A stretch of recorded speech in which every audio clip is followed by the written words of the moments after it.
Hello दोस्तों, three D mensuration का part one हम कर चुके हैं, जिसमें मैंने आपको प्रिज्म, पिरामिड और क्यूबॉइड के फॉर्मूले बताए थे, उनके डायगोनल्स भी निकालना बताए थे। ठीक है, प्रिज्म पिरामिड के क्वेश्चंस में कई बार लोग बहुत परेशान होते हैं, उनसे क्वेश्चंस नहीं बन पा रहे होते हैं और वो उन्हें देखकर छोड़ देते हैं। ऐसा नहीं है, सब फॉर्मूले बेस्ड चीज़ें होती हैं। ठीक है, अब हम इसमें नॉर्मल जो रेगुलर शेप्स हमारे होते हैं ना, उस पर चलते हैं, जैसे कि सिलेंडर, कोन, स्फेयर। तो देखिएगा सिलेंडर, ठीक है, आप सब फिगर से इजीली परिचित हैं। इस तरह का एक फिगर होता है सिलेंडर का, पाइप फिगर जिसको कहते हैं।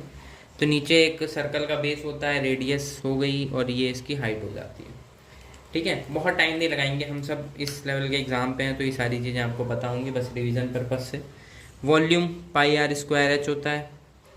ठीक है, एल एस ए क्या होगा? एल एस ए ध्यान दीजिएगा, बेस। देखिए लेटरल सरफेस एरिया एक्चुअल में होता क्या है, ये होता है जो ये आप देख रहे हैं ना पूरी पाइप, इसका कंप्लीट एरिया। यानी अगर ये एक आपका 2 पाई आर है और आप इसको एच हाइट तक ले जाओ तो पूरा एल एस ए हो जाएगा, जो इसको ऐसे ऐसे कंप्लीट कवर करेगा। ठीक है, तो 2 पाई आर में इंटू अगर हम एच करते हैं तो ये आप एल एस ए इसका निकाल पाएंगे। ठीक है, लेकिन अगर हम ये पे टी एस ए देखें तो आप देखिएगा एक ये बेस, एक ये बेस, ये ऐड हो जाता है। तो 2 पाई आर एच में अगर हम पाई आर स्क्वायर और पाई आर स्क्वायर को ऐड कर दें, you mean 2 pi R H में 2 पाई आर स्क्वायर को ऐड कर दें, देन 2 पाई आर को कॉमन ले लें तो बचेगा एच प्लस आर, ये इसका टी ए से होता है। ठीक है, ये फॉर्मूले सिलेंडर्स के लिए इंपॉर्टेंट है। और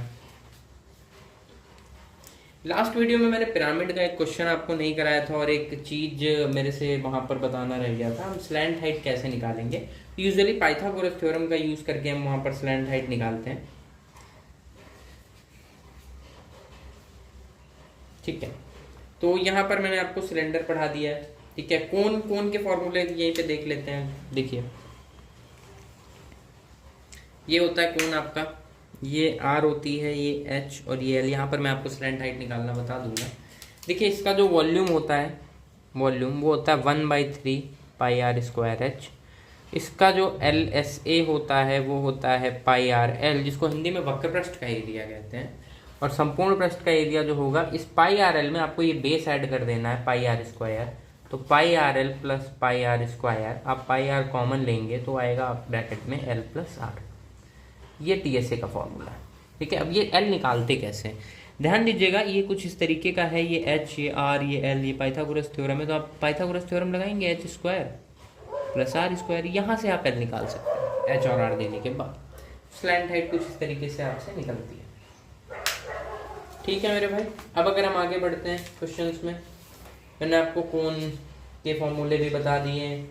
एक थोड़ा सा यूनिक क्वेश्चन अगर आप करना चाहें, मैं आपको करके बताता हूँ, कई बार आया हुआ है तो मैं सोचता हूँ कि इसे हम कर लेते हैं। एक कोन है, अगर हम उसको उसकी पैरेलल जो बेस है ना उससे कट करें, ठीक है, तो देखिए, तो हमें ये बताना है कि उसका एरिया, जो उसका जो वॉल्यूम है ना, उनका क्या रेशियो बनता है। ठीक है, जैसे देखिएगा एक कोन है ये हमारे पास, ठीक है, हमने इसको 3 पार्ट में ऐसे करके डिवाइड कर दिया। यहाँ से आप ऐसे ध्यान दो तो ये एक हिस्सा कट किया, ये एक हिस्सा, उसके हाइट के पैरेलल हमने उसको कट कर दिया। ठीक है, तो मैं, ये स्मॉल है, ये मीडियम है और ये आपका बड़ा बनेगा, आपका कोन टाइप का अलग होगा। ठीक है, देखिएगा अगर इनकी हाइट का रेशियो आप, मैं आपको कह रहा हूँ कि दिया है मैंने 1:2:3 दिया है, तो इनका वॉल्यूम का रेशियो मेरे भाई आपको डायरेक्ट इसका क्यूब होता है, यानी 1, 8, 27, 2 का क्यूब 3 का क्यूब, ये होगा।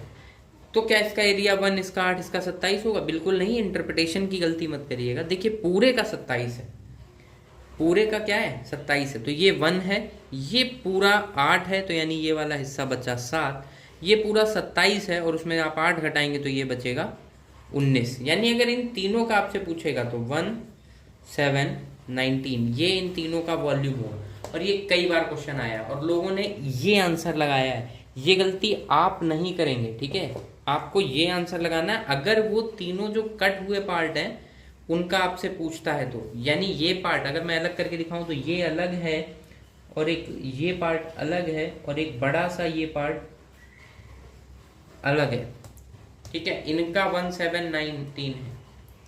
ठीक है मेरे भाई, समझ आया आपको? इसका उल्टा भी हो सकता है, एक क्वेश्चन आपको और करके दिखाता हूँ। ठीक है, अगर वॉल्यूम का आपको दे दे रेशियो, ठीक है, वॉल्यूम का आपको रेशियो दे देता है कि 1:729 है, ठीक है, तो आपको पता होगा हाइट या रेडियस, हाइट अपॉन रेडियस का रेशियो क्या होगा, 1:9 होगा। ठीक, देन बीच की आपको वैल्यू पता होगी, यहाँ से आप हाइट का वैल्यू निकाल सकते हैं। मतलब क्वेश्चन कुछ इस तरीके से प्लान किया गया था कि ये बीच की वैल्यू, ठीक है मेरे भाई, ये आपको दे दी थी उसने 40, तो आपको पता है भाई पूरा 9 है, ये बीच में इतना 1 है, तो ये बचा कितना 8, 8 की वैल्यू आपको 40 पता है, देन 1 की वैल्यू आपको 5 पता है। तो स्मॉलर कोन की आपसे हाइट क्वेश्चन अगर पूछेगा तो 5, और पूरे की पूछेगा तो 9 की वैल्यू 45, कुछ इस तरीके से। ठीक है, मैंने आपको कोन भी समझाया है, इसमें आपको मैंने सिलेंडर भी समझा दिया है। ठीक है, अब मेरे ख्याल से स्फेयर बचता है। देखिए स्फेयर के फॉर्मूले देख लेते हैं। स्फेयर बॉल टाइप शेप होता है, वॉल्यूम होगा 4/3 पाई आर क्यूब। इसका टीएसए ही होता है, इसमें आप टीएसए कह लो एलएसए कह लो, दोनों एक ही होते हैं, क्योंकि बेस तो पूरा ही एक बॉल होता है। बॉल में कहाँ आप देखोगे कि उसका बेस होता है कुछ, तो वो मेरे भाई 4πr² होता है।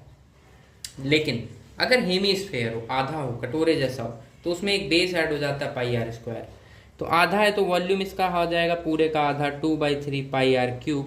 लेकिन जो इसका टीएसए होगा ना, वो होगा इसका आधा 2πr²। पर एलएसए चेंज हो जाएगा, एलएसए में एक बेस ऐड हो जाएगा πr², तो वो हो जाएगा 3πr²। ये थोड़ा ध्यान दीजिएगा।